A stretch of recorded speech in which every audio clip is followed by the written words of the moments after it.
she has that musical theater vibe. Like once you hear her voice, especially in person, like you don't want to stop listening. No. She reels you in. It's simple. It's as simple as that. Like you pay for your ticket and she delivers.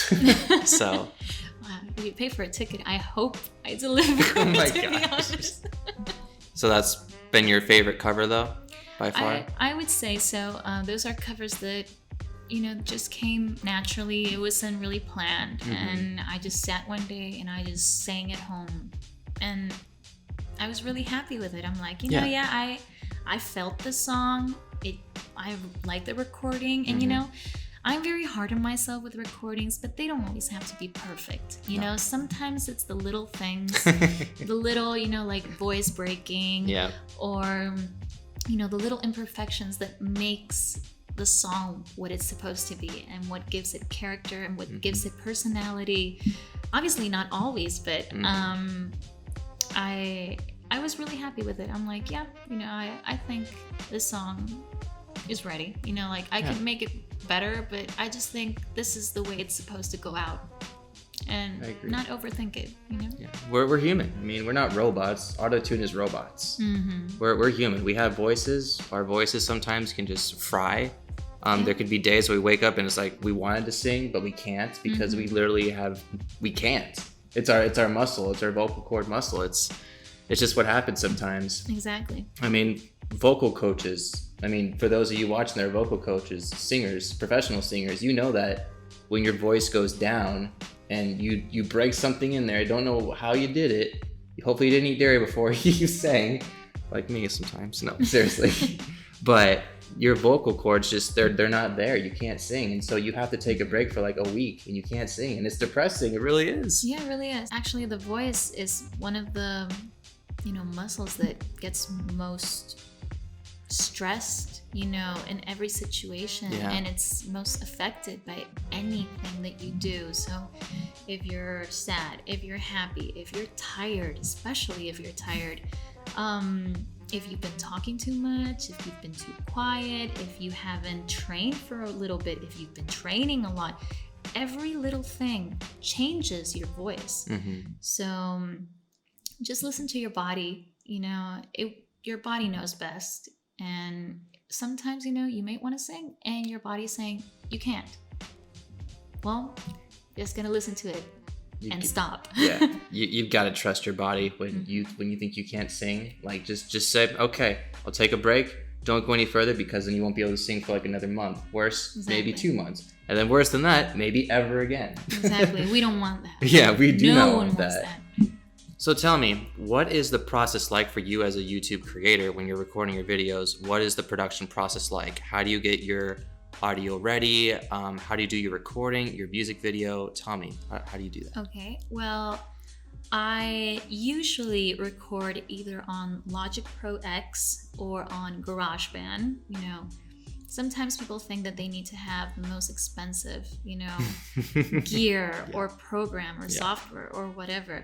Sometimes the cheapest one or even the free ones, work as well as that one's. So I've been using either Logic Pro X or GarageBand and my Yeti Blue microphone, which I know it is podcast microphone, but it works. You work with what you got. So I started with a Shure SM58 and an interface, a Scarlett 2i2. Then I moved into this one, and it's been working well. So I do my audio there, and I do my recordings with a camera. I use a Canon Rebel T6i, which we're recording a couple and shout out takes to with Canon it. M50 right over there. Yep.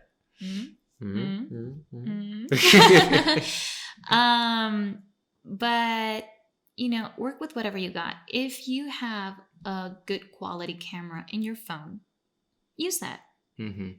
If you have a digital camera that's not the latest model, it's fine. If it has a decent quality, use that. So usually I record my audio and then I record my videos. On a rare occasion, I have recorded both at the same time, but it depends, like, for example, I did a video of BTS's Dynamite where you can totally tell that I'm doing, like different videos. I have different outfits. It depends on what you want to do and the process. So, which, by the way, if you don't see the card already, go check out the video. The card should be up there somewhere. So yeah, each video has a different process. I guess I just, I work with a list. I do a list of songs that I want to do. Sometimes I'm just, in my computer and I listen to a song and I'm like, oh, I'm actually going to try recording that song. And then it's ready before songs that I've been working for months, The process varies, but that's pretty much what I do. And when you're actually recording with the video, how is that process like? Or what do you feel like? What's going through your mind when you're recording the video portion? When I'm recording the video, I try to engage with the audience through the camera as much as possible. Like this. And I look at you guys. For me is connecting with the song, no matter what. Just like I said before, you tell your own story. You're the only one that has those feelings in that moment when you're singing, and you have to deliver them. And once you deliver them, people are going to feel it whatever way they feel it, and that's fine. But you have to make way for your message. I've always been very expressive. Jeffrey knows this, from theater camp. Yeah. I am a little bit, introverted, but when it comes to acting, I bloom. I also got lucky because, she never was really too introverted with me to begin with, so I don't know where that side comes from. Well, we clicked. We did. We had good chemistry, so.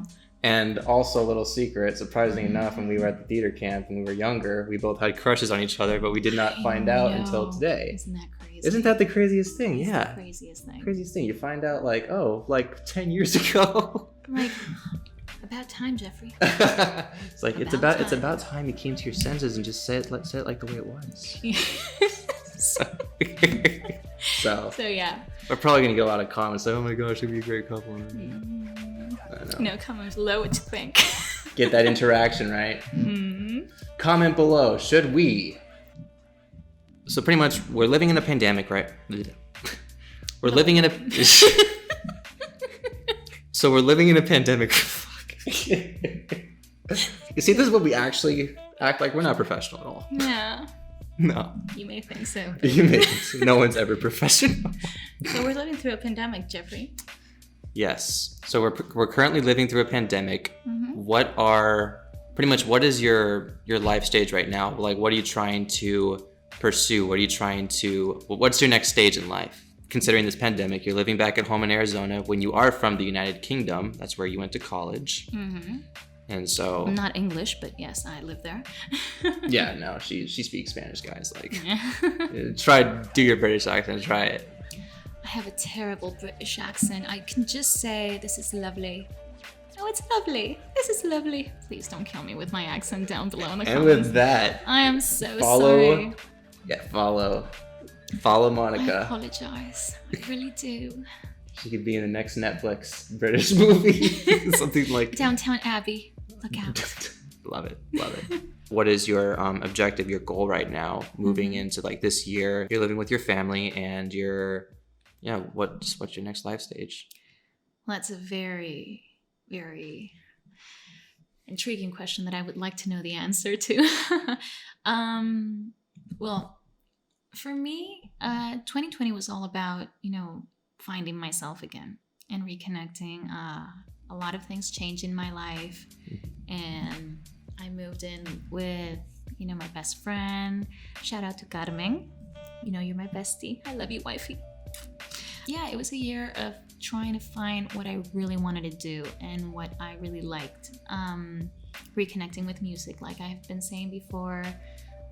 Studying. I've always liked to study, so I've been studying Korean, which I had been doing already for a little bit over a year.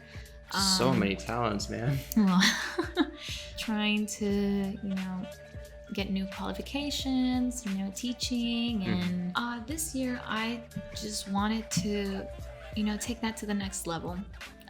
Continue my studies, hopefully do more related to music, reconnect with, old friends and acquaintances, like yourself, and just do what I really like and whatever makes me happy. If it's moving all across the world, like I will do that. If it's just meeting up for a coffee, in a socially distanced manner, then I will totally do that as well.